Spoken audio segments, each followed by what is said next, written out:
अस्सलामुअलैकुम वरहमतुल्लाहि वबरकातुह। Education zone 2020 YouTube channel में आपનું स्वागत है। केम छो विद्यार्थी मित्रों?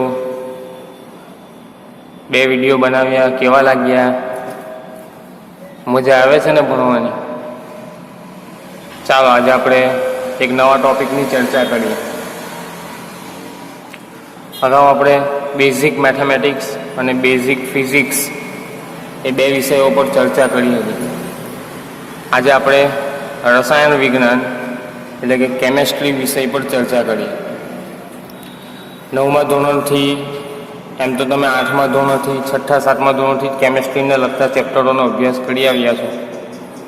9मा धोरणमां तमे एकदम बेसिक के द्रव्य शुं छे, द्रव्य नाना नाना कणोनुं बनेलुं छे, अति सूक्ष्म कणोनुं बनेलुं छे, द्रव्यना लाक्षणिकताओं अने त्यारबाद द्रव्य द्वारा जे कणोनी रचना थई, परमाणुनी रचना थई, परमाणुनुं बंधारण जे अलग अलग वैज्ञानिकोए आप्युं, थॉम्सन छे, रुथरफोर्ड छे, बोहर छे।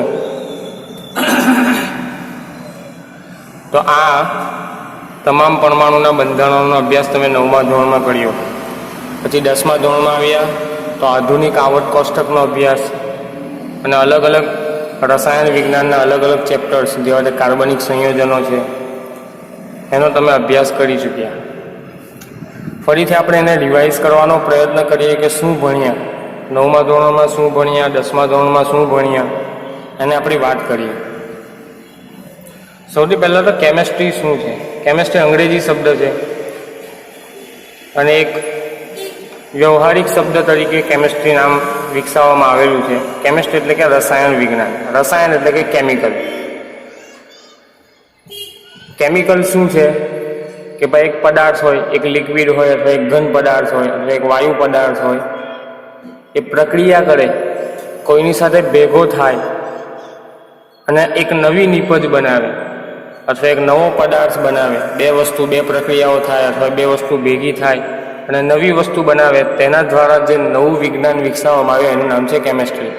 એટલે સાદી ભાષામાં આપણે ડેફિનેશન આપવા જઈએ, વ્યાખ્યા આપવા જઈએ કેમિસ્ટ્રીની, તો એવું કહી શકાય કે કેમિસ્ટ્રી બીજું કંઈ નથી, એક પદાર્થમાંથી બીજા પદાર્થમાં રૂપાંતર કરવાની જે પ્રક્રિયા છે એનું નામ છે કેમિસ્ટ્રી।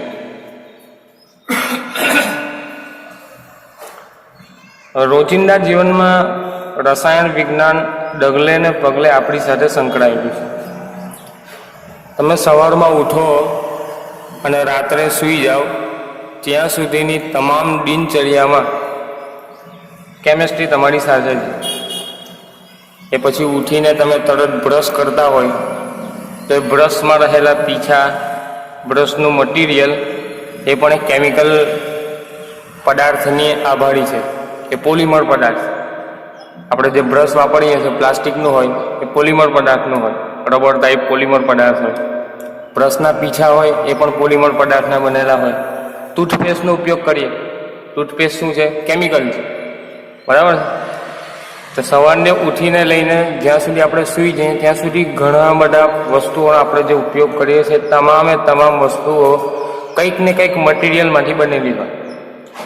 અને એ મટીરિયલ આવ્યા ક્યાંથી?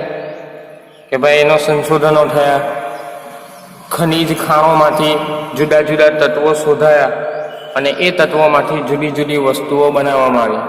આપણે વાસણોનો ઉપયોગ કરીએ, સ્ટીલના વાસણો, સ્ટીલ એ મિશ્ર ધાતુ છે। જુદી જુદી 2-3 ધાતુઓને ભેગી કરીને એક સ્ટેનલેસ સ્ટીલ નામની ધાતુ બનાવવામાં આવી, જે સખત, મજબૂત અને ચમકદાર ધાતુ છે, જેનો ઉપયોગ કરીને આપણે વ્યવહારિક જીવનમાં કેટલાક સાધનો અને કેટલાક વાસણો બનાવીએ। નાના બાળકો હોય તો રમકડાથી રમતા હોય તો એ રમકડા પ્લાસ્ટિકના છે, એ પણ કેમિકલ છે, બરાબર છે? પોલિથીન બેગનો આપણે યુઝ કરીએ ડગલે ને પગલે।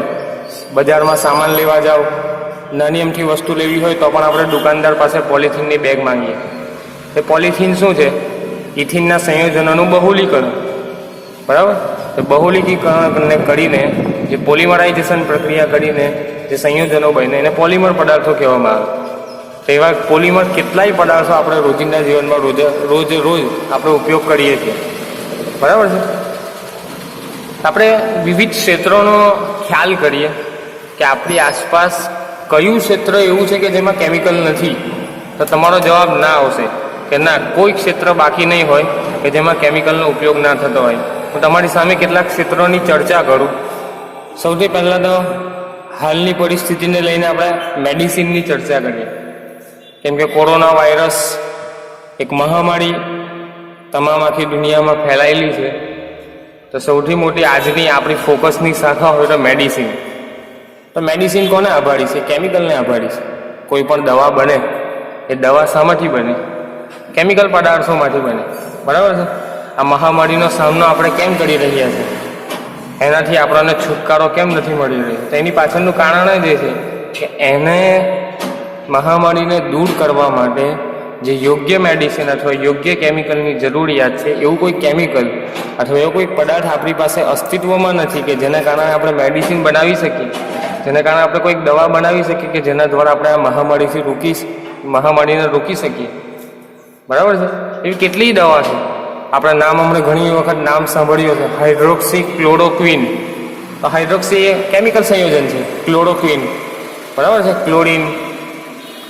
બરાબર. તો આ જેટલી પણ દવા છે, તમે દવાઓના નામ પણ સાંભળશો તો એમાં કેમિકલ નામ સંભળાશે તમને.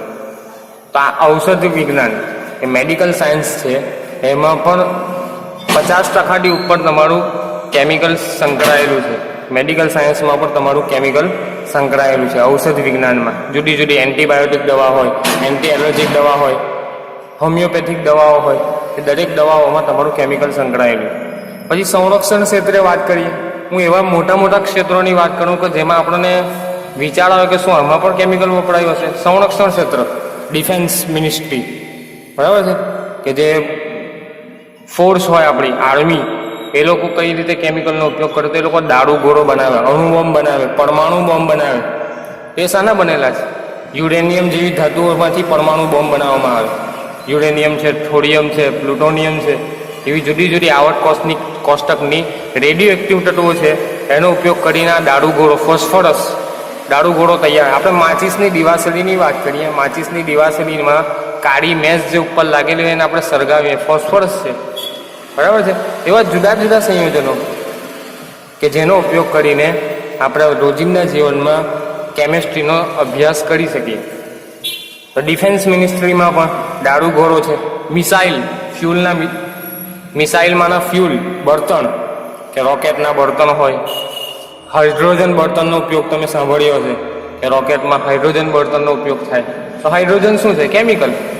પેટ્રોલ, ડીઝલ એ પેટ્રોલિયમ કેમિકલ, બરાબર છે, પેટ્રોકેમિકલ છે. એ બધા તમારા કેમિસ્ટ્રીને લગતા પદાર્થો છે. બીજી એક વાત કરીએ ખાદ્ય પદાર્થ. આપણે ખાવાનું ખાઈએ રોજનું. કેટલી વખત આપણે ઘરમાં જોતા હશે કે વસ્તુઓનો સંગ્રહ કરીએ.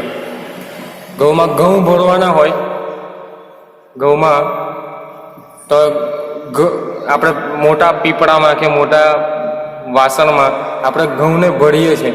એ ઘઉં બગડી ન જાય, લાંબા સમય સુધી ચાલી રહે, એના માટે આપણે બજારમાંથી એક પાવડર લાવીએ છીએ, બોરિક એસિડ. તમે નામ સાંભળ્યું હશે. એ શું છે? કેમિકલ છે. પ્રિઝર્વેટિવ. પ્રિઝર્વેટિવ એટલે કે સંગ્રાહકો. કેરી બગડી ન જાય, ફળ બગડી ન જાય તો એમાં પ્રિઝર્વેટિવ છાંટવામાં આવે. એ પ્રિઝર્વેટિવ શું છે? કેમિકલ છે. બાંધકામ ક્ષેત્રની વાત કરું તો બાંધકામ ક્ષેત્રમાં તમે રંગનો ઉપયોગ કરતા હોય તો જુદા જુદા રંગો તમે કોઈ દિવસ કેમિસ્ટ્રી લેબમાં જશો અને અમુક સ્મેલ, અમુક ગંધને તમે તપાસશો અને તમારા ઘરે જે કલર મારતા હોય એ કલરની સ્મેલને તપાસશો તો તમને બંનેની સ્મેલ સેમ આવવાનો મતલબ ભાસ થશે. તો કલરમાં જે કેમિકલ રહેલા છે એ કેમિકલને આભારી છે, રસાયણોને આભારી છે. કલરની જે દુર્ગંધ છે અથવા ગંધ છે એ તમારા કેમિકલને આભારી છે. ચૂનો, વ્હાઈટ ચૂનો, ખાસ હમણાં ગરમીનો સમય છે, લોકો પોતાના ધાબા પર, ટેરેસ પર ચૂનો લગાવતા હશે ઠંડક માટે. તો ચૂનો શું છે? કેલ્શિયમ કાર્બોનેટ, કેમિકલ છે. સિમેન્ટ, બાંધકામ ક્ષેત્રમાં સૌથી અગત્યનો ઘટક. સિમેન્ટ વગર બાંધકામ ના થાય. તો સિમેન્ટ શું છે? પ્લાસ્ટર ઓફ પેરિસ શું છે? કેમિકલ છે. આવી ઘણી બધી શાખાઓ. તમે વાસ્તવમાં રોજિંદા જીવનમાં કેટલાય ક્ષેત્રોનો તમે અભ્યાસ કરો, એ તમામે તમામ ક્ષેત્રોમાં કેમિકલ સંકળાયેલું છે. તમે નાનેથી નાની વસ્તુ, આ બોલપેન છે, નાનામાં નાની વસ્તુ છે, એમાં પણ જે મટીરિયલ વપરાયેલું છે એ કેમિકલનું બનેલું છે. અને મોટામાં મોટી વસ્તુ હોય, મોટી મોટી ઇન્ડસ્ટ્રીઓ કેમ ના હોય, દરેકમાં કેમિકલ વપરાયેલું છે. તો કેમેસ્ટ્રીને ભણવું ખૂબ જરૂરી છે. અને કેમેસ્ટ્રી એક ઇન્ટરેસ્ટિંગ સબ્જેક્ટ પણ છે, એક બોરિંગ સબ્જેક્ટ પણ છે. કેમેસ્ટ્રીના કેટલાક વિષયો, કેટલાક શાખાઓ એવી છે કે જેમાં માણસ બોર થઈ જાય. એનો અભ્યાસ એટલો ડીપમાં છે, એટલો ઊંડાણમાં છે કે માણસનું મગજ કામ ના કરે. નાના લેવલનો માણસ હોય ને આવી ડીપ અભ્યાસ કરવાનો હોય તો એ કેમિકલ રિએક્શનોને જોઈને જ બી જાય કે આ શું છે, લાંબી રિએક્શન, લાંબી પ્રક્રિયાઓ. અને આવશે જેમ જેમ તમે આગળ કેમેસ્ટ્રી શાખામાં આગળ વધશો, તમારી સામે નવી પ્રક્રિયાઓ, નવા પદાર્થોના નામો, નવા મટીરિયલ તમારા આંખોની સામે આવશે. અને એ ભણવાનું છે, ઇન્ટરેસ્ટિંગ છે, મજા આવશે. તો આપણે કેમેસ્ટ્રીની વાત કરીએ તો કેમેસ્ટ્રી અલગ બ્રાન્ચમાં વહેંચાયેલું છે, અલગ શાખાઓમાં વહેંચાયેલું છે. કેમેસ્ટ્રી એક આખો સબ્જેક્ટ છે અને એ સબ્જેક્ટ ફર્ધર ડિવાઈડ થાય છે અલગ વિભાગમાં. એના 5 મુખ્ય વિભાગ છે. પહેલો વિભાગ તમારો કાર્બનિક રસાયણ વિજ્ઞાન, ઓર્ગેનિક કેમેસ્ટ્રી. બીજો તમારો અકાર્બનિક રસાયણ વિજ્ઞાન, ઇનઓર્ગેનિક કેમેસ્ટ્રી. ત્રીજો તમારો ફિઝિકલ કેમેસ્ટ્રી, ભૌતિક રસાયણ વિજ્ઞાન. ચોથો પાર્ટ તમારો એનાલિટિકલ કેમેસ્ટ્રી, વિશ્લેષક રસાયણ વિજ્ઞાન. અને 5મો પાર્ટ એન્વાયરમેન્ટલ કેમેસ્ટ્રી, પર્યાવરણીય રસાયણ વિજ્ઞાન.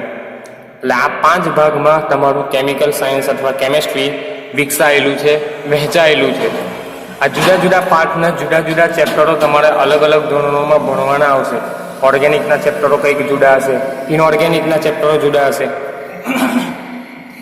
મેન તફાવત ઓર્ગેનિક અને ઇનઓર્ગેનિકનો શું છે કે ઓર્ગેનિક સંયોજનો એટલે કે કાર્બનિક સંયોજનો એને કહેવામાં આવે કે જેમાં કાર્બનના સંયોજનો વધારે હોય, કાર્બન વધારે વપરાયેલો હોય એવા સંયોજનોને કાર્બનિક સંયોજનો કહેવાય. ઇનઓર્ગેનિક એટલે કાર્બન સિવાયના જેટલા તત્વો છે એનો ઉપયોગ કરીને જે સંયોજનો બને અને એની જે ગુણધર્મો અને લાક્ષણિકતાઓનો અભ્યાસ કરવામાં આવે એને ઇનઓર્ગેનિક કેમેસ્ટ્રી કહેવાય.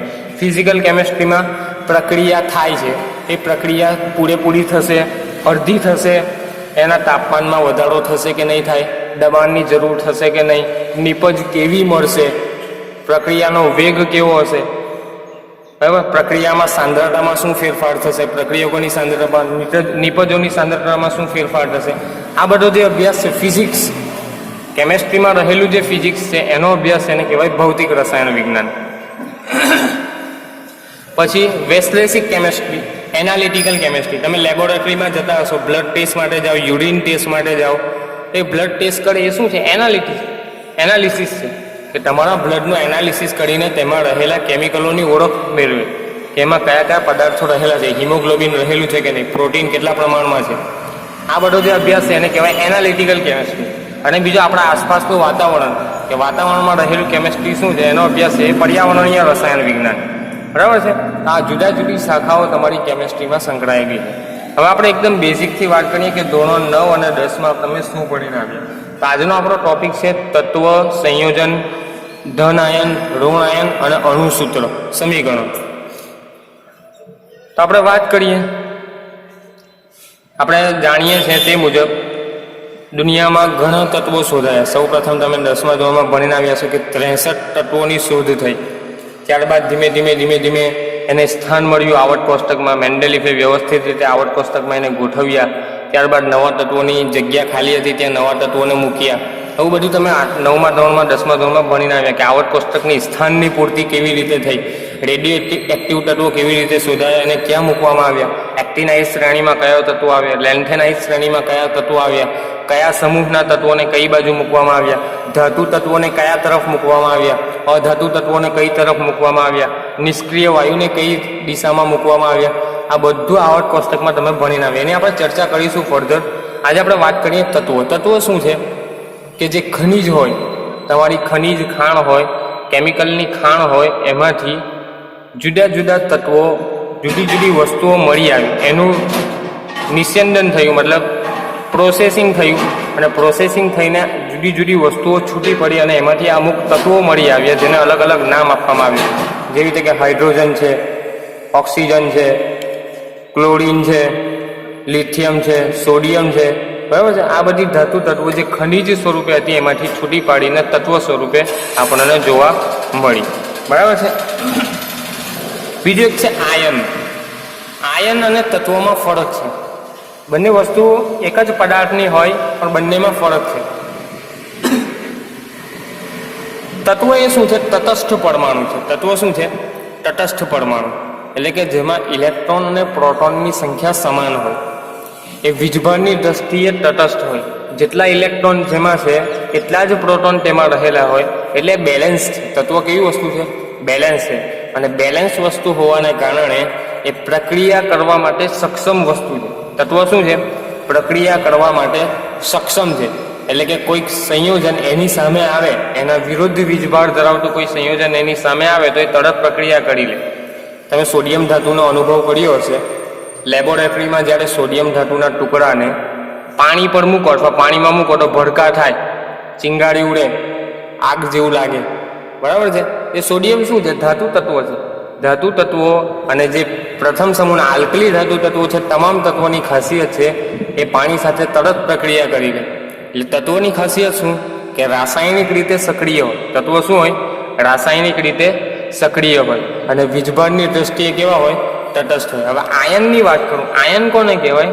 કે જ્યારે કોઈ તત્વ પોતાની બાહ્યતમ કક્ષામાં રહેલા ઇલેક્ટ્રોનને ગુમાવી દે અથવા કોઈક તત્વ પોતાની બાહ્યતમ કક્ષા પૂરી કરવા માટે અન્ય તત્વ પાસેથી ઇલેક્ટ્રોન મેળવી લે ત્યારે એ આયન બને. સમજ પડે? માનો કે સોડિયમ ધાતુ છે. સોડિયમ ધાતુની ઇલેક્ટ્રોન રચના તમને ખબર છે કે 2, 8 અને 1. સોડિયમનો પરમાણુ ક્રમાંક તમને ખબર છે 11. એટલે પ્રથમ કક્ષામાં 2 ઇલેક્ટ્રોન, બીજી કક્ષામાં 8 ઇલેક્ટ્રોન અને અંતિમ કક્ષામાં 1 ઇલેક્ટ્રોન.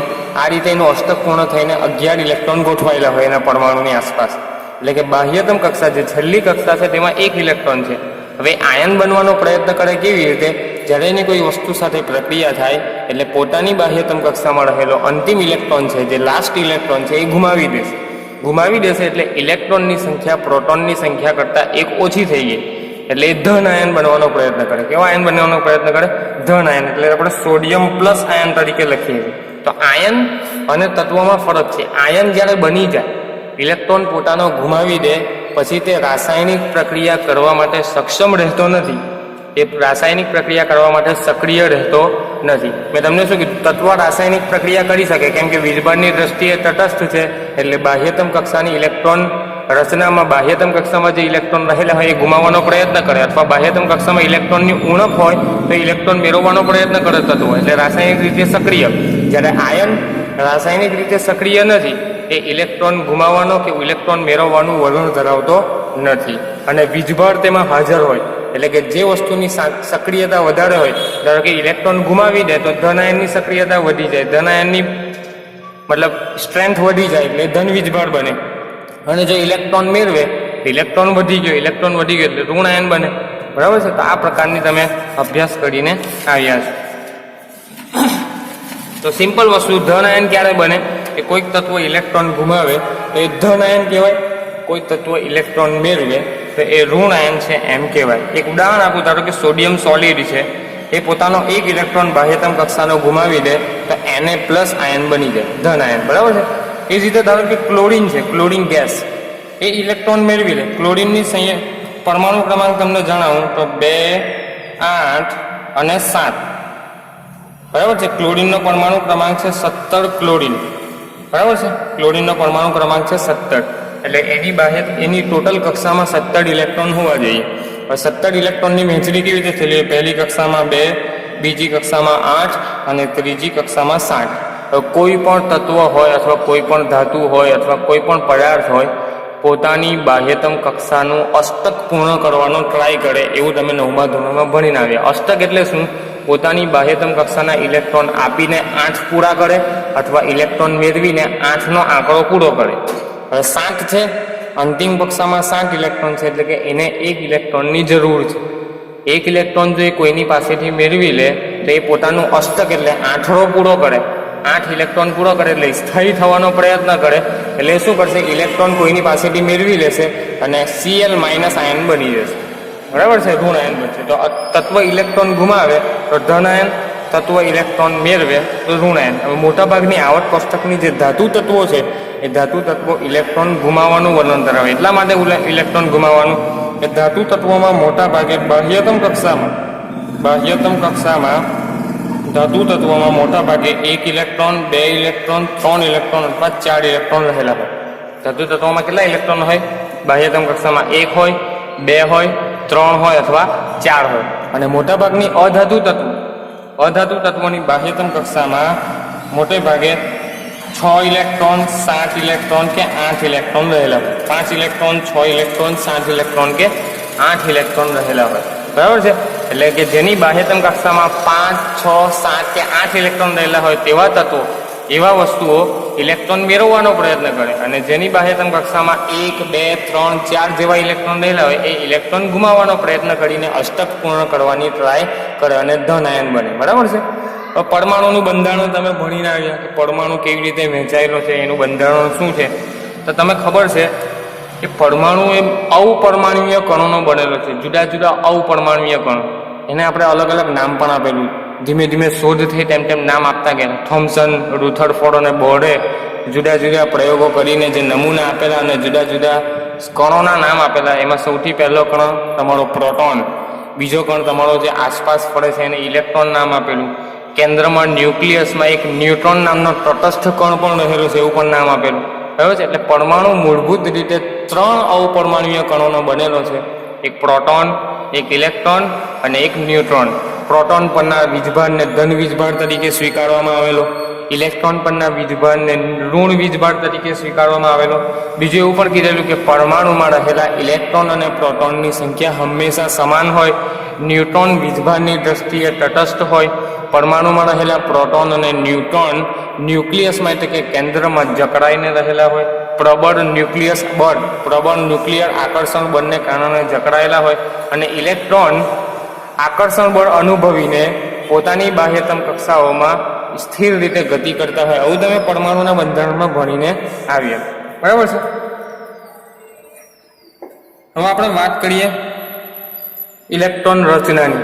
તો 2 ઉદાહરણ મેં તમને આપ્યા એ જ છે કે સોડિયમ ધાતુનું જે પરમાણુનું બંધારણ આ પ્રકારે હોય કે આ તેનું ન્યુક્લિયસ છે, એમાં 11 પ્રોટોન રહેલા છે, ન્યુટ્રોન રહેલા છે. બરાબર છે. અને આસપાસની કક્ષાઓમાં તમારા ઇલેક્ટ્રોન રહેલા છે. પહેલી કક્ષામાં 2 ઇલેક્ટ્રોન, બીજી કક્ષામાં 8 ઇલેક્ટ્રોન અને અંતિમ કક્ષામાં 1 ઇલેક્ટ્રોન.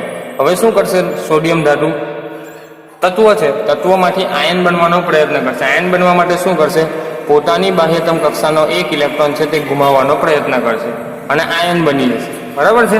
એ જ રીતે ક્લોરીનની ઇલેક્ટ્રોન રચના 2 8 અને 7 છે. બાહ્યતમ કક્ષામાં 7 ઇલેક્ટ્રોન છે, એને 1 ઇલેક્ટ્રોનની ઉણપ છે, એટલે શું કરશે? પોતાનામાંથી 1 ઇલેક્ટ્રોન મેળવી લેવાનો પ્રયત્ન કરશે. બરાબર છે. હવે આ ઇલેક્ટ્રોન રચનાને આધારે જુદા જુદા ધન આયનો વિકસાવવામાં આવે અને જુદા જુદા ઋણ આયનો વિકસાવવામાં આવે. એનું આપણે લિસ્ટ બનાવવાનો પ્રયત્ન કરીએ. બરાબર છે. ધન આયનો કયા કયા છે? તમને થોડાક ધન આયનો લખી આપું, થોડાક ઋણ આયનો લખી આપું, જેનાથી તમને સંયોજનો બનાવવામાં ખ્યાલ આવે કે સંયોજનો કેવી રીતે બને. તો મોટાભાગના ધાતુ તત્વો છે એ તમારા ધન આયન. તો ધન આયનોની લિસ્ટ બનાવીએ તો એક સોડિયમ ધન આયન, બરાબર છે, લિથિયમ ધન આયન, બરાબર છે, મેગ્નેશિયમ ધન આયન 2 ઇલેક્ટ્રોન ગુમાવે, બરાબર છે. પછી કેલ્શિયમ ધન આયન, કોપર ધન આયન, બરાબર છે. પછી એલ્યુમિનિયમ 3+ 3 ઇલેક્ટ્રોન ગુમાવે, બરાબર. Sn ટીન ધાતુ એ પણ 2 ઇલેક્ટ્રોન ગુમાવે. પછી હાઇડ્રોજન પણ H+ આયન બનાવે, 1 ઇલેક્ટ્રોન પોતાનો છે તે ગુમાવી દે.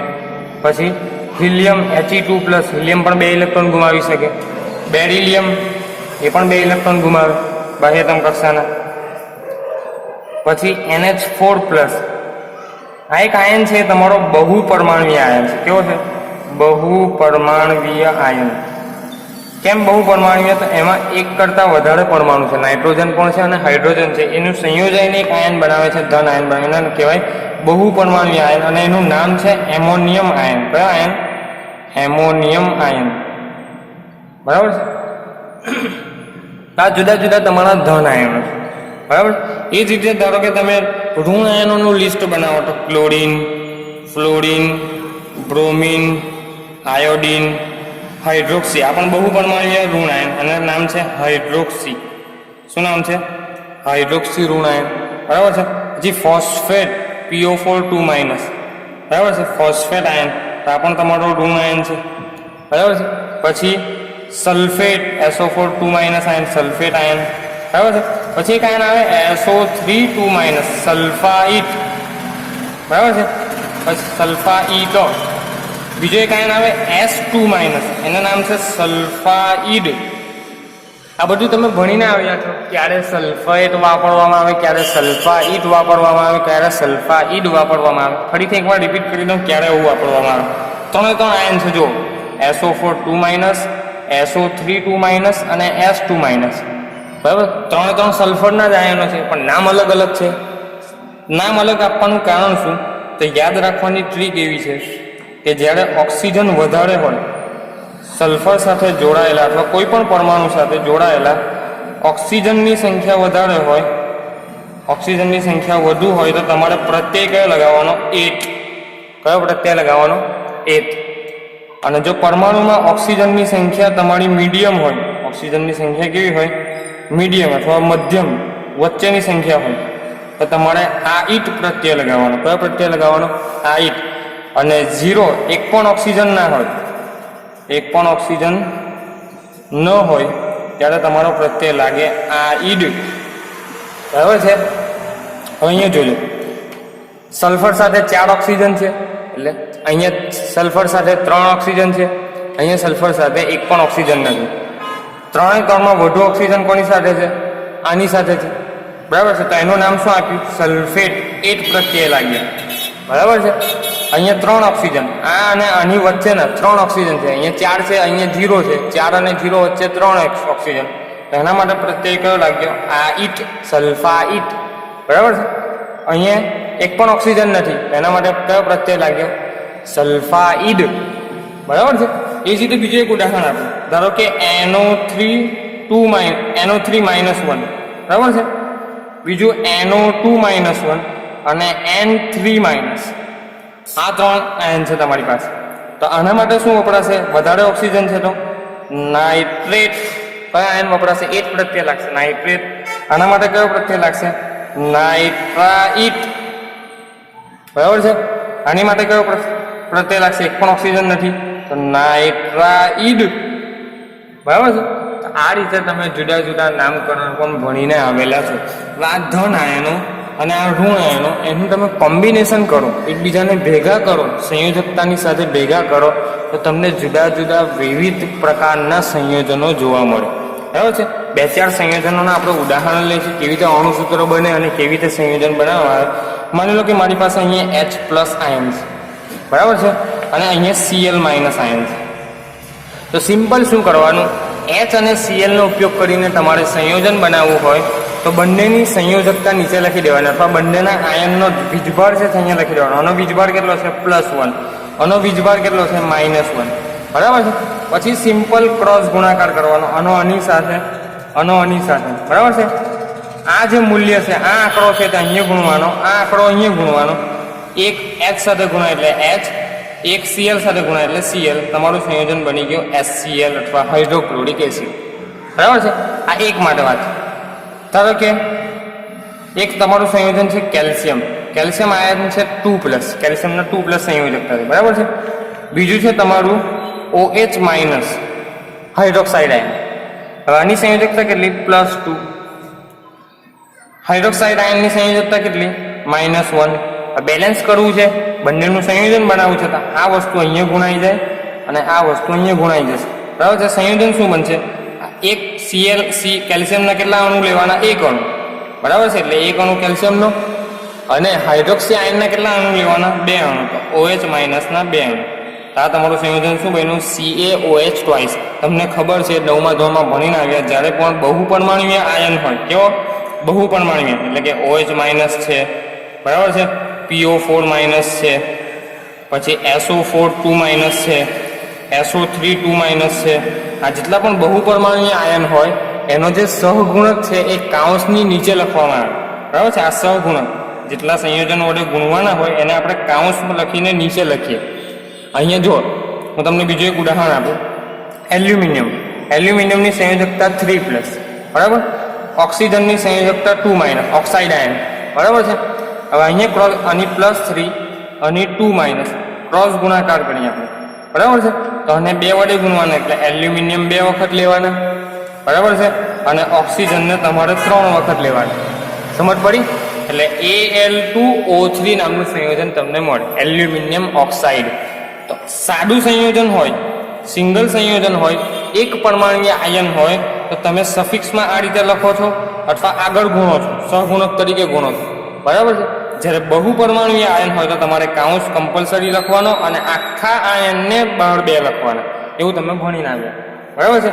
ધારો કે ફોસ્ફેટ આયનની વાત કરું, H+ આયન છે મારી પાસે અને બીજો PO4 2- આયન છે, 3- ફોસ્ફેટ 3- આયન છે, બરાબર છે.